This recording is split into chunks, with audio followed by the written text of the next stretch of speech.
자, 그렇다면 요번에는 55세예요. 55세고요.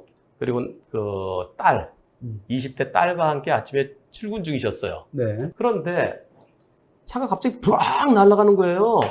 그래서 딸을 살리기 위해서 야, 내가 쭉 더 가면은 나 죽는다. 저 앞에는 완전 옹벽이다. 그러면은 옆에 뭔가를 들이받아야 되겠다. 내가 좀 더 약한 걸 좀 들이받아야 되겠다 싶어서 핸들을 틉니다. 핸들 틀다가 사고로 이어졌는데요. 그런데 이분이 나중에 그 지방경찰청에서 EDR 분석을 했어요. EDR 분석 결과는 나중에 말씀드리기로 하고요. 네. 이것도 오디오가 없어요. 안타까워요. 이거는 2017년식 G80 가솔린입니다. 그리고 이분한테 브레이크를 밟았을 때 어땠습니까? 했더니 딱딱해졌대요. 들어와. 그럼 가보겠습니다. 갑니다. 여기서 아파트에서 천천히 나와서 이제 좌회전할 거예요. 좌회전해서 옆에는 딸이 타고 있습니다. 네, 출근길이에요. 근데 달려갑니다. 달려가더니 저기 자꾸 사고 아이고. 네, 이렇게. 네. 옆에 딸이 타고 있는데 갑자기 차가 달려나가더라는 거예요. 이제 좌회전 딱 하는 순간 그래서 네. 브레이크를 밟으면 브레이크 딱딱해지더라는 거예요. 그런데 이분의 그 사고 영상이 CCTV에 찍혔어요. CCTV도 같이 보시겠습니다. 저기서부터 올 거예요, 차가요. 네. 예, 요거랑 부딪혀서 큰일 날 뻔했어요. 맞아요. 저 뒤에 차 달려옵니다. 달려와요. 저 볼레도 뚫고. 엄청 예. 많아요. 볼라도 큰일 날 그냥 치고 나갔어요. 네. 자, 이번에는 저 볼라드 뚫고서 그 다음에 어디로 돌진했는지 보시겠습니다. 자, 요 정장. 요쪽으로 쭉 가면 여기가 완전히 딱딱한 이거 들이면 큰일 나겠대요. 그래서 조금 더 좀 약한 쪽 이쪽으로 핸들을 트셨다는데요. 보시죠. 이렇게. 와. 아까 볼라드를 뚫고 네. 볼라드 들이받고 그리고 붕 떠서 붕 뜨는 게 여기 이제 경사졌으니까 저로 올라간 그렇죠. 거겠죠? 예, 예. 저 완전히 그 뭐 폭탄 테러랑 비슷하게 그냥 무너졌어요. 여기에 대해서 이분께서 변호사님 저 브레이크 아무리 잡아도요 딱딱해서 안 밟혔어요. 그럼 혹시 뒤에 브레이크등 켜진 게 또 자료가 있습니까? 그 자료는 없어요. 그런데 지방경찰청에서 EDR 분석, EDR 리딩 하겠다고 오래요. 네. 그래서 이분이 가셨어요. 네. 그래서 그러고서 나서 저한테 전화가 왔습니다. 변호사님, 제가 미친놈이었습니다. 제가 미친놈이랍니다. 기계는 이렇게 나왔답니다. EDR 결과. 자, 컴퓨터는 거짓말 안 한다. 당신이 실수하셨습니다. 그러면서 EDR 자료를 올려주셨습니다. 자, 99%, 네. 계속 99%, 네. 브레이크는 안 밟았고, 똑같거든요. 예, 똑같은 브레이크 안 밟고, 상태입니다. 스로틀 밸브. 네. 스로틀 밸브가 쭉 올라가서 나중에 100 됐다가 다시 또 떨어져요. 네. 예. 그리고 RPM이 쭉 올라가다가 속도는 쭉 여기서 지금은 뭔가 부딪히지 않은 채로 그냥 가서 마지막에 그 볼라드, 그 커다란 볼동그란 볼라드 그 들이받을 때 거기까지 기록되어 있는 것 같아요. 그럼 그 5초 동안 미친 듯이 밟았다. 이 자체가 어렵다고 말씀하셨잖아요. 네. 보통 아무리 세게 일부러 의도적으로 밟아도 아까 95, 97까지는 네. 순간적으로는 올라가지만 균일하지 않다고 그러셨는데 여기서 저는 또 하나 궁금한 게 있어요. 여기서 여기 스로틀 밸브가 잠깐 100이었다가 왜 떨어졌죠? 그러니까 저 전자 쪽에 부딪히면서 떨어졌다고 하지만 마지막에 이때 붙인 거잖아요. 네. 이때 빵에. 근데 저거 보면 저거 이게 거짓말이에요. 거짓말 신호를 하는 거죠. 아니 그러니까 네. 99를 밟았으면 스로틀 밸브 계속 100이 열려야 되는 거 아닌가요? 네, 네. 이게 원래 그렇게 돼 있죠. 1대1 대응해서 네. 그죠? 이게 들밟으면 내려가고 계속 밟으면 99, 100이 유지되는가? 근데 100에서 다시 뚝 떨어졌다는 건 저는 어떻게 해석해야 돼요? 자, 저 차는 데이터를 이제 믿지 말고 저건 내가 딱 보니까 100% 급발진이에요. 예. 자, 아까 그 마지막 영상 봐보세요. 그 뒤에서 이제 딱 봤잖아요. 이렇게 날아가서 뒤에서 머플러에서 흰 연기 쫙 나오잖아요. 그거는 연료가 관용 들어가는 거예요. 혼합비가 안 맞는 거죠. 그래서 제가 저거는 저 내용만 봐서 뒤에 증거가 나온 거예요. 머플러에서. 왜냐면 저렇게 달릴 때 저렇게 신연기처럼 나올 수가 없어요. 그렇잖아요. 그런데 신연기가 저렇게 나왔다는 얘기는 연료라든가 이게 혼합비가 안 맞았다는 얘기예요. 그래서 저거는 내가 저런 걸 확인하려면 인젝터 시간, 그 다음에 점화 시기를 보라는 거예요. 저건 점화 시기가 달라졌어요. 아까 화면 다시 돌려보시면 예. 보시면 그 신연기 쫙 나오죠. 끝난 다음에 부닥친 다음에 아까 네, 그 정장 부닥친 다음에 정장 붙인 다음에. 네, 정자 붙인 다음에. 예. 자, 쭉 제 와서 마지막에 보세요. 예, 정작. 예, 여기. 여기. 저기 흰 연기 양쪽에 막 나오잖아요. 저게. 지금 저거. 이게 예. 저거는 연료하고 예. 오일도 같이 연소된 거야. 아, 지금도 계속 나오네? 나오잖아요. 네, 그렇죠. 그러니까 이거는 그럼 아까도 계속 밟고 있다는 얘기밖에 안 되는 거네? 그렇죠. 사람이 밟고 있어요. 부닥치고 다쳤는데 밟고 있어요. 그러니까 밟고 있어요. 그러니까 저거만 봐도 예. 저 내용만 저건 100% 급발진이에요. 데이터는 믿을 수가 없는 거예요. 저거는 저거 근데요. 차가 뒤에 나오잖아요. 누구한테 얘기해봐라. 저렇게 차가 달리면서 양쪽에서 만약에 섰는데 신연기가 막 나올 수 있는 요건 한번 설명해보라고요.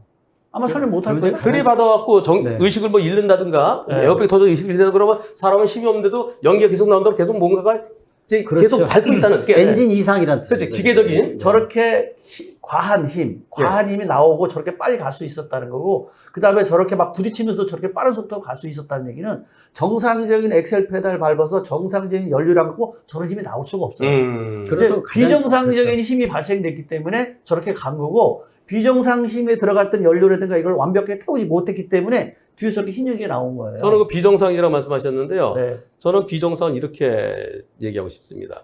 둘 중에 하나죠. 아까 저분께서 변호사님, 제가요, 제 사랑하는 제 딸을 데리고서요, 아침에 출근하던 중에 제가 미친놈입니다. 저건, 근데 내가 안 미쳤으면 차가 미친 거죠. 그러니까 저거 비정상이라는 게 달릴 때는 너무 빠른 속도 때문에 우리가 뒤를 너프를 못 봤잖아요. 근데 마지막에 부딪힐 때 뭐 뒤에서 신연기 나오면서 마지막에 부딪히고 나서도 신연기가 많이 나왔잖아요. 예. 저렇게 나올 수 있는 차가 아니죠. 그러면 이제 부딪히고 내가 가속 페달 놓치면 그 다음에는 저 연기가 안 나와야 되는 건가요? 안 나와야죠.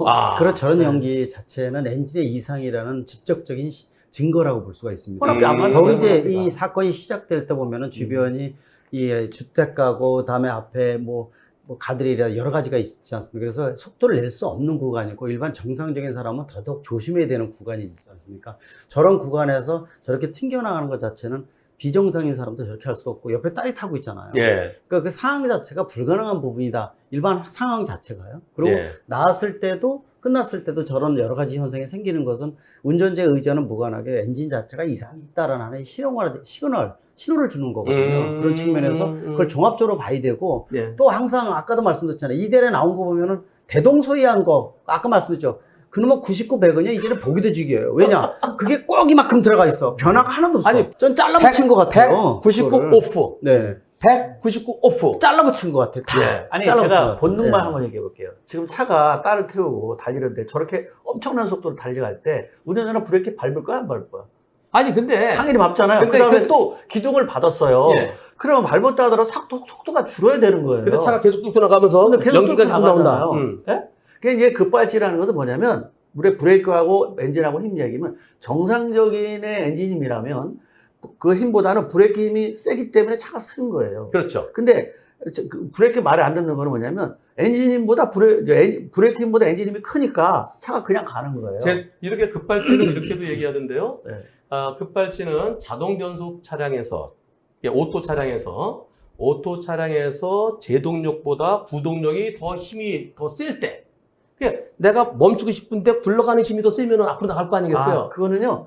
자동 변속기는 출발할 때는 토크 굉장히 강해요. 근데 출발하고 나면 이제 마찰 크루즈가 똑같아요.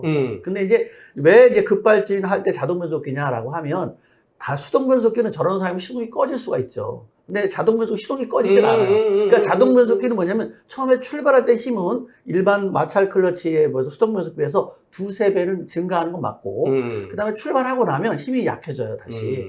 그런데 이제 그렇게 할 수 있는 거는 시동이 꺼지지 않기 때문에 그 힘을 계속 유지하고 간다라는 거예요. 그래서 근데 자동 변속기 자체가 원래는 이제 이 엔진하고 연동이 되는 시스템으로 돼 있어요. 그럼 그러다 자동 보니까 변속기하고 변속기하고 전자계통하고는 별개란 말씀이시네요. 그렇죠. 수동 변속기는 별개로 돼 있기 때문에 사람이 끊을 수가 있어요. 엔진의 힘을 끊을 수 있는 게 수동 변속기인데 자동 변속기는 기계적인 전자적인 시스템 자체가 연결이 돼 있기 때문에 한번 가동이 되면 운전자의 의지와는 무관하게 되는 게 급발진이어서 그래서 급발진 사고에서 엔진하고 자동 변속기의 연동성을 강조하고 수동 변속기는 아예 안 생기거든요. 그래서 예를 들어서 유럽에서 급발진 얘기에 대해서 그렇게 많지가 않잖아요. 이유가 몇 가지가 있습니다. 예를 들어서 유럽 같은 경우에는 전체의 과반이 수동 변속기입니다. 예, 전체 차량 공급 차량 또 전체 공급 차량의 과반이 디젤 차량이에요. 그러니까 변수가 확 떨어지겠죠. 거기다 급발진 사고도 생깁니다. 근데 문제는 유럽에서는 언론에서 나올 때 원인과 결과가 밝혀졌을 때만 언론에 드네요.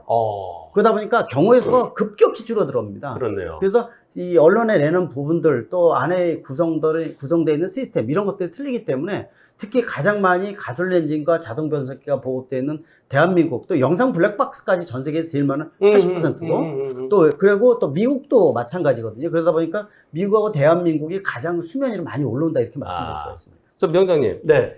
급발진 브레이크를 밟아도 안 쓴다. 그럼 브레이크 밟다가 안 되면은 사이드를 땡기더라고요. 사이드 땡기든가 풋 브레이크를 밟든가. 그래도 차가 띵띵띵띵 하면서 계속 가요. 그럴 때 얼른 중립으로 넣으라. 근데 우리가 이게 아무런 정신이 없을 때, 맨정신일 때는 그 말이 다 맞죠.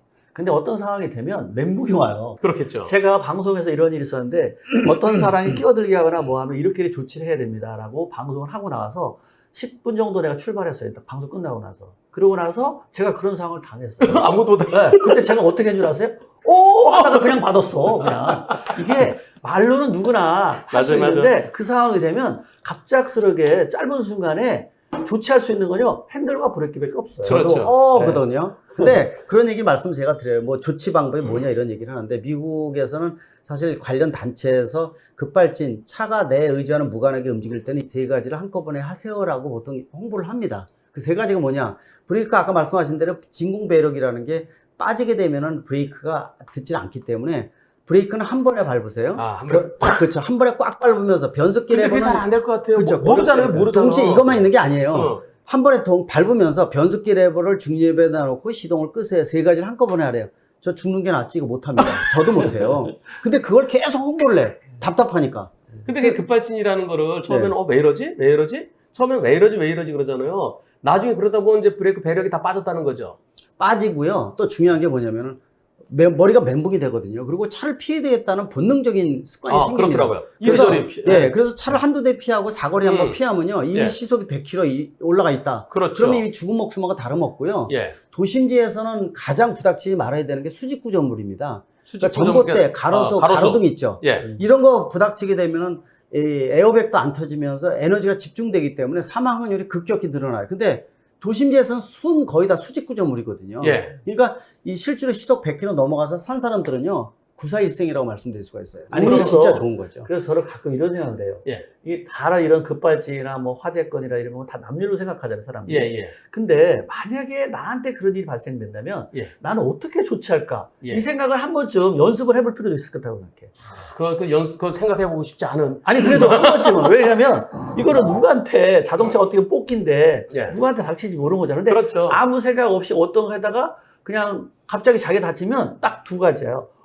하다가 브레이크 밟거나 핸들 꺾어서 그 방법밖에 생각이 안 나요. 그래서 만약에 내 차가 만약에 물에 빠졌다든가 아니면 불이 났다든가 그러면 어떻게 조치를 해야겠다. 또 급발진 상황이 됐다. 어떻게 조치해야겠다. 이 정도는 한 번쯤 나는 앞으로 그런 일이 발생하면 어떻게 할 거야.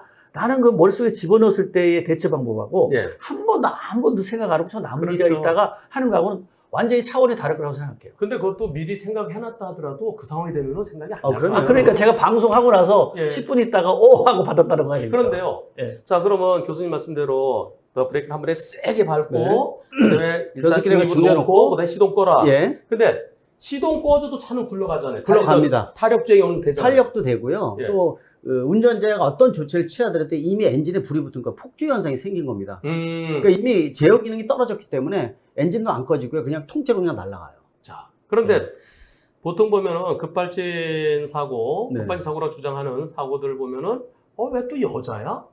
왜 또 노인이야? 이러잖아요. 네. 그런데 이런 일이 있었습니다. 50대, 53세예요. 53세면 뭐 젊잖아요. 예. 새파란 거죠. 지금 우리가 나이 먹은 지금 겁니다. 감아주잖아요. 아니, 김 교수님, 우리가 나이 먹은 거예요. 그런 겁니까?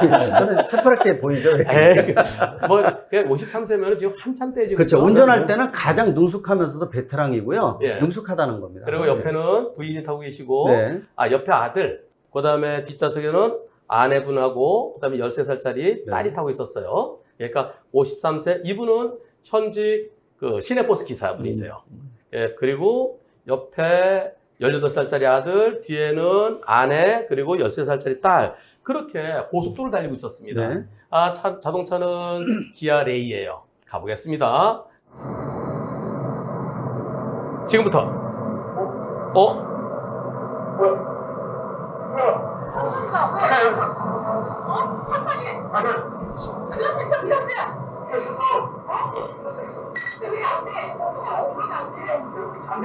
정말 빠르잖아요.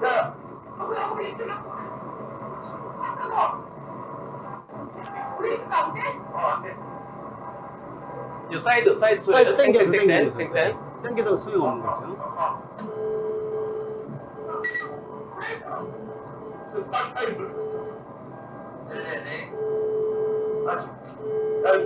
안돼 듣겠지?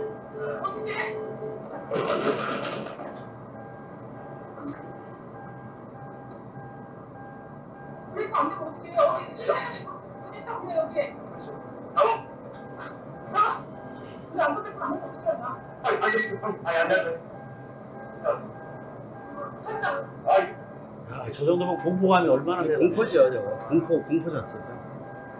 이제 또 다시 빨라져요. 이러다가.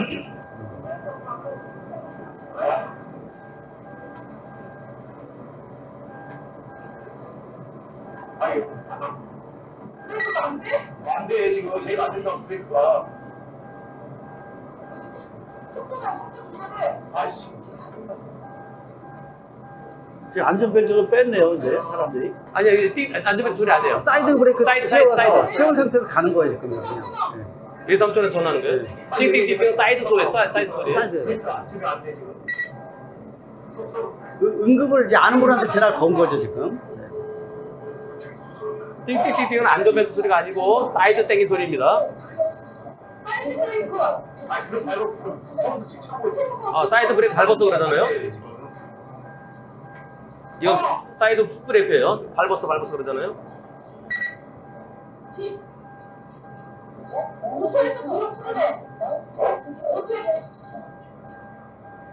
수동 기어를 연습하래. 어디 하는 거야 소음을? 수동 기어를 어떻게 돼?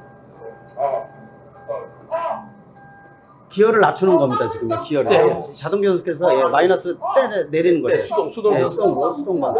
또. 또 빨라지는 거죠, 낮추는데. 깜짝 계속해서 속도 세우래. 사이드 브레이크 세우래. 사이드 브레이크. 쳤어 사이드 쳤다고 지금. 사이드 채웠어. 왼쪽에 사이드 브레이크 발을 밟으래. 이쪽 저쪽. 밟았어 지금 밟았어. 밟았어. 그래서 띵띵띵 소리 나는 거야. 모든 수단을 다 하고 있는 예, 거죠, 지금. 모든 수단. 점점 줄이래 빨리. 안 줄인다고. 안 줄어도 또 빨라지네. 예, 또 빨라지는 거예요. 이제. 기어 저속으로 줄이고 줄이래.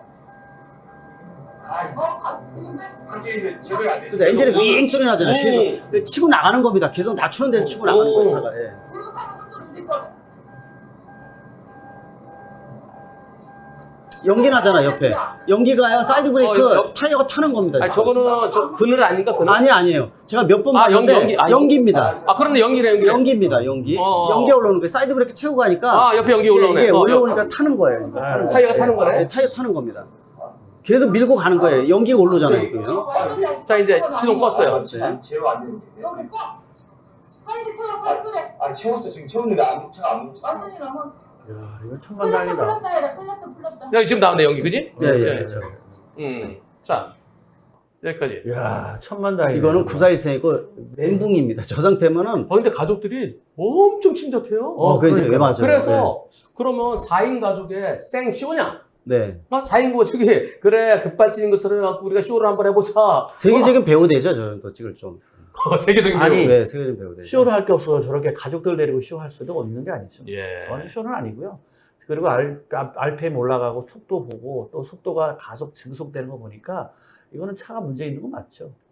이제 정말 대단한 것 같아요. 만약에 저거 옆에 사람이 도와줬기 때문에 나름대로의 방법들 생각한 거예요. 그러니까 핸드브레이크를 밟으면 저거는 그렇게 듣질 않아요. 사람들은 핸드브레이크면 일반 브레이크하고 같다고 생각하는데 발브레이크는 100이라 보면 핸드브레이크가 잘 들었을 때 20밖에 안 돼요. 그 다음에 요새는 이제 전자식 브레이크가 있어요. 그거는 이제 그것도 2바퀴만 제어하기 때문에 지금은 우리가 밟는 브레이크보다 좀 더 못해요. 그래요? 네. 그래서 사람들은 핸드브레이크 당기면 되지 않냐. 핸드브레이크는 지금 현재 우리가 레버라든가 발로 받는 거는 발브레이크 20%, 잘 들었을 때 20%. 네? 그 다음에 요새 전자식 브레이크 있어요. 그거 같은 경우는 잘 들어야 한 40%. 이 정도이기 때문에 그건 믿을 수 있는 게 아니라 보조 브레이크지 차를 세울 수 있는 브레이크가 아니에요. 그래서 실제로 채우더라도 아까도 보시다시피 어느 정도 심할 정도면은 연기가 옆에서 굉장히 많이 타이어가 피어오르고 타는 거죠. 겁니다. 네. 그러니까 면 자체가 타고 있는 거기 때문에 타는데도 불구하고 엔진이 밀고 그러니까 나가는 거예요. 타이어는 안 가려고 그 한 데서 그렇죠. 그렇죠. 잡아주고 있는데 근데 뭔가 미는 네. 힘이 엔진이 네. 너무 세니까 밀고 가는 겁니다. 그러니까 잡은 상태에서 밀고 가니까 타버리는 거예요. 그래서 계속 연기가 올라오는 거죠. 그러니까 이제 뭐냐면 아까 제가 급발진하는 게 엔진 힘이 브레이크는 세니까 크니까 그렇게 끌려가는 거예요. 그래서 아까처럼 연기가 나는 거예요. 일반 브레이크도 마찬가지죠. 그래서 실제로 우리가 브레이크가 안 들었다라는 거는 운전자가 딱딱하다라는 얘기는 진공이 없다는 얘기가 맞는 거고 그다음에 RPM이 올라갔다는 얘기가 되는 거예요.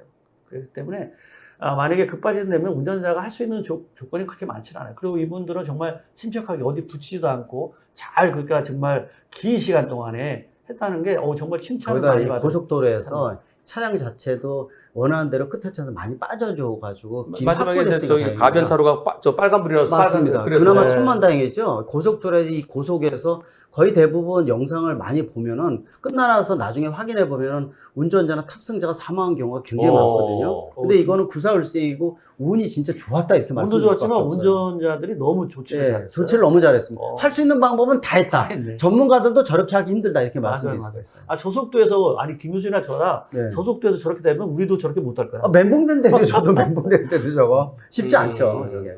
그럼에도 불구하고 이 사건 자동차는 정상이다 그렇게 결과 나왔대요. 그렇게 그냥 그래 끝난 것 같아 그대로. 네. 근데 만약에 제가 이 방송을 통해서 한번 알려드리면 예. 만약에 급발진이 발생됐거나 RPM이 비정상 올라갔다라고 하면 그냥 메이커에서 정상이라 하더라도 그쪽에 컴퓨터 있죠? 예. 컴퓨터는 꼭 바꾸시는 게 좋을 듯 합니다. 내 차에 네. 왜냐면 그래야 확률이 적어요. 그래서 급발진 난 차가 3번 연달아 한 차도 있어요. 그렇기 때문에 아무래도 제일 확률이 높은 건 컴퓨터의 확률. 5번째 차 있었어요. 그랬어요? 그거 보여드릴게요. 어. 지금 다른 거 하려고 했는데 그거 먼저 네. 봐야 되겠네. 네. 여기 있네요. 네 번째네, 네 번째. 네 번째. 네 번째. 호나 전기차. 네. 택시예요. 네. 개인 택시고 63세 남자분. 부인과 함께 일요일 날 교회 다녀오시던 중이에요. 그런데 교회 다녀오시던 중에 브레이크를 밟았을 때 어떻게 됐을까? 스펀지처럼 쑥 들어가고 말을 안 들었었대요. 자, 그리고 중립 버튼을 눌렀는데 버튼씩 네. 안 들어가더래요. 네. 그게 시동을 껐대요. 시동 끄니까 계기판 조명은 다 없어졌대요. 네. 다 꺼졌는데 근데 차는 계속 달려가더래요. 혼자 가는 거죠. 혼자 가는 네. 거예요. 예. 그러면 한번 보시겠습니다.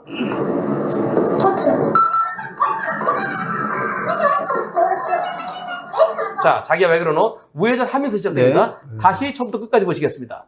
가겠습니다. 지금 괜찮아요. 우회전 하면서.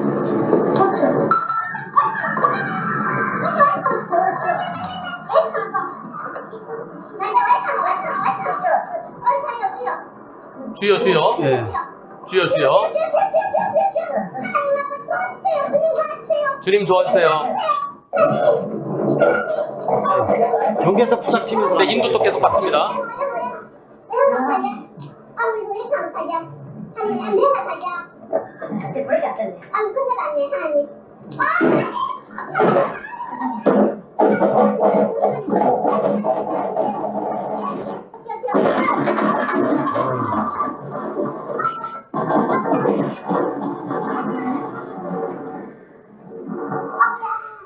진짜 운 좋은 분이다, 저분도. 택시 운전사인데 프로인데도 이러고요. 네. 지금 우회전하면서 차가 이상하니까 자기 왜 이러노? 그러니까 그러면서 말을 안 들으니까 나 중립으로도 해보고 그 안 들어가고 브레이크는 스펀지로 쑥 들어가서 네. 브레이크가 말을 안 듣고 그 다음에는 이제 시동을 껐는데 전부 다 이게 계기판이 다 꺼져서 차는 계속 나가고 그러니까 옆에 인도톡에 이게 감속시키려고 그러는 거죠. 그렇죠. 네, 경계석이 일부러 부닥친 예, 거죠. 일부러 붙인 거예요. 일부러 네. 붙였는데 그래도 안 되고 그 나중에는 그 가로등의 이 측면을 부딪히면서 톱밭으로 빠진 거예요. 네. 어떻게 보십니까? 운이 참 좋았다고 보고 있고 아까 말씀드린 대로 도심지에서는 수직 구조물이 거의 대부분 많거든요. 근데 이분이 참 운도 좋지만은 이 차를 그나마 감속시킬 수 있는 것이 유일하게 보도하고 차들 구분하는 경계석이거든요. 예. 연석에 부닥치면서 간 거예요. 근데 문제는 연석에 부닥쳐 속도는 좀 줄일 수가 있지만은 그 보시면서 아시겠지만 전봇대하고 가로수가 같이 붙어 있거든요. 만약에 이게 틀어져서 타고 올라가면서 부닥치게 되면 대형 사고가 연속으로 됩니다. 올라갈 수도 있겠네. 올라갈 수가 있어요. 운이 좋은 겁니다. 연석 타고 올라가서 뭐 가로수 같은 거 부닥치게 되면 에너지가 집중이 되기 때문에 굉장히 큰 부상을 입을 수가 있어요. 근데 그 사안이 없었기 때문에 그나마 굉장히 다행으로 보고 있어요. 속도를 놓치면서 마지막에 섰거든요. 그래서 그나마 다행으로 보고 있는데 도심지에서 속도가 저렇게 빠르면은 사망률이 급격히 높아집니다. 다 수직 구조물이기 때문에. 근데 본인이 세울 수 있는 방법은 최대한 가했다 이렇게 보고 있어서 어떻게 보면 전기차도 급발진에 생기는 사례가 이제 급증하지냐. 지금 누적 대수가 작년 말에 13만 대, 올해 20만 대가 넘어가거든요. 아마 올라가면은 이런 사례도 점차 늘어나지 않을까 이렇게 보고 있습니다. 명장님께서는 이번 사고 저게 운전자의 잘못이라고 생각하십니까? 자동차의 잘못이라고 생각하십니까? 저는 운전자 경력이라든가 운전하는 실력을 봤을 때 운전자 잘못은 아닌 것 같고요. 지금 현재 급발진 됐을 때 저런 현상들이 이제 많이 일어날 수밖에 없는 게 지금 엑셀 페달, 우리가 페달로 보지만 그 옆에 센서가 붙어 있어요. 근데 이제 그게 실제로 움직일 때에 트랙으로 움직입니다. 그게 저렇게 택시 같은 경우는 가다 쓰다를 많이 하기 때문에 엑셀 페달을 많이 밟잖아요. 그래서 많이 쓰던 구간을 많이 쓰게 되면 트랙이 마모가 돼요. 그러면 거기 접촉면 센서가 거기가 파이는 수가 있어요. 그러면 거기에 걸릴 수가 있어요. 근데 다시 또 엑셀 페달 놓으면 또 정상일 때가 있거든요. 그래서 이제 저런 차. 그래서 이제 제가 급발진 같은 거 생각하면 만약에 생기게 되면 엑셀 페달 무조건 바꿔라. ECU도 무조건 바꿔라, 일단. 다른 센서는 일단 확률이 좀 적지만. 컴퓨터 바꾸라는 게 ECU 바꾸라는 거예요? ECU 컴퓨터, 예. ECU하고 엑셀 페달이 사실은 이제 엑셀 페달 같은 경우 자주 이렇게 밟잖아요. 근데 운전자가 밟는 게 맨날 이렇게 트랙을 이만큼 움직이는데 맨날 어떤 사람은 뭐 이제 서울 부산 가면 이렇게도 움직이고 있겠지만 실제로 저렇게 택시라든가 일반차 같은 맨날 여기서만 움직여요. 그렇죠. 그럼 다른 데가 이제 여기 마모되기 때문에 턱이 생겨요. 그래서 말씀하신 그러면, 내용 자체가 무슨 네. 뜻을 갖고 있냐면은 급발진이 생길 수 있는 요소 부인을 아예 근본적으로 없애라는 뜻을 가지고 있는 거예요. 왜냐하면 가능성이 큰 게 가속 페달이라는 게 요새는 시그널을 밟은 신호가 예를 들어서 전기차 같은 모터 컨트롤로 가서 얼마큼 신호를 밟았습니다. 주인님이 이런 신호를 주는 거거든요. 근데 그 트랙이라는 게 면이 가변적으로 되어 있는데 이게 마모가 되게 되면은 이거 자체가 급발진의 요소가 생겨서 문제가 생길 수 있다는 뜻이기 때문에 갈아야 된다라는 거고 ECU라는 것 자체는 이게 학습 기능이 있습니다. 그러니까 주로 우리 주인님이 어떤 구간에서 어떻게 쓰이니까 어떻게 나는 운전해야 되라는 걸 인식을 해요. 그 인식을 아예 지워버려야지만 되지. 그렇지 않으면은 급발진을 즐기셔 주인님은 이렇게 인식할 수도 있어요. 그럼 완전 초기화를 시켜야 되겠네. 그렇죠. 그래서 네. 그 말씀이 이제 갈아주라는 게 초기화고 그리고 한번 급발진 생기면은 그 차 운전 못해요. 그냥 중고차 시장에 내놓죠. 근데 이 차가요, 지금 보신 차가요, 네. 그전에도 3번, 사고 난 적도 있었고요. 네. 사고 날 뻔한 것도 있었고, 사고 난 거 2번도 있었고, 그리고 이번에 4번째래요. 자, 그래서 제가 만약에 급발진을 만약에 방지하고 싶다면 일단은 자동차 센서라든가 이런 모든 부분이 습도를 엄청 싫어하는 거거든요. 자동차 컴퓨터도 실내 안에 들어있는 것도 있고 센서가 안에 들어있는 것도 있고 배선의 접촉 불량도 그럴 수가 있기 때문에 실내에 있는 그 습도를 없애는 방법이 예를 들어서 옛날 뭐 물 먹는 하마 근데 그건 액체로이기 때문에 없잖아요. 고체로 돼 있는 거라든가 아니면 그런 것들을 하면 습기랑 안 좋네요? 진짜 싫어하는 거죠. 아. 자, 그렇다면 수실이라든가 굵은 수건 같은 거 의자 밑에, 이술 판넬 쪽 밑에, 뒷시트 쪽에 이렇게 놨다가 한 번씩 갈아주면 옛날에 부적 놔두듯이. 그렇죠. 그 다음에 또 하나 뭐냐면 이렇게 앞으로 장마철 오잖아요. 예. 그러면 아무래도 습도가 많이 생길 수밖에 없잖아요. 그리고 차가 지하 주차장에 세웠을 때 여기 습도가 많이 생길 수밖에 없는 조건을 가지고 있죠. 그럴 때는 한 번쯤 일주일에 한 번 정도 자동차를 찜질방 만들 필요가 있는 거예요. 예. 엔진 온도를 이제 그 10타 온도로 굉장히 높여놓고 그 안에 뜨끈뜨끈하게 해서 한 번씩 해주고요. 날씨가 좋은 날은 밖에 해놓고 한 번씩 차도 말려줄 필요가 말려주고. 있어요. 네, 그래서 자동차 내부에 어쨌든 습도를 없애는 거 굉장히 중요하다. 그럼 어쨌든 조금이라도 하는 거고요. 또 하나 이제 시동을 걸 때 대부분 사람이 한 번에 걸잖아요. 한 번에 걸면 안 돼요. 원래 2번에 나눠 거는 게 좋아요. 왜냐면 자동차의 전기가 아마 차가 방전됐을 때 배터리 보험회사로 점프해 봤을 거예요. 점프하면 보통 2, 3mm 불이 파란 볼트 튈 텐데 그거는 2만에서 3만 볼트예요. 1mm가 1만 볼트. 그러니까 2mm, 3mm는 2만 볼트, 3만 볼트. 그게 전압은 높은 대로 낮은 대로 흐르는 거잖아요. 그래서 원래 스파크가 생기지 않도록 원래가 점프선을 연결해서 시동을 걸어주는 거예요. 근데 왜 시동을 2번에 나눠 걸어내냐면 시동을 일단은 딱 키면 이제 키로 할 때 계기판에 쭉 불 들어왔다가 경고등이 딱딱딱 꺼리잖아요. 그때 브레이크 밟고 거는 거고요. 그 다음에 또 하나 이 보탕 타임 많잖아요. 브레이크 밟지 말고 한번 누르는 거예요. 그럴 때 또 쫙 해서 내비게이션 자리 잡잖아요. 그때 브레이크 밟고 시동 거는 거예요. 자, 이럴 때 또 하나 바로 출발하면 안 되죠. 최소한 겨울에 3분, 봄, 여름, 가을, 겨울 1분 정도 워밍업 하는 거예요. 그 다음에 워밍업 한 다음에 우리는 또 엔진 워밍업 하면 엔진만 워밍업 하는 걸로 알고 있는데 그 엔진이 워밍업 하는 동안에 기아를 N에서 D로, N에서 R로 순환하네, 한 번쯤 하면 미션까지 오일 순환도 시키면서 예. 하기 때문에 뭐 엔진이나 미션도 고장이 덜 날 뿐더러 급발진도 좀 방지할 수 있기 때문에 시동은 한 번에 걸지 말고 두 번에 나눠 걸어라. 이거 꼭 말씀드리고요. 또 점프 시키는 차들 할 때 스파크가 생기지 않도록 해라.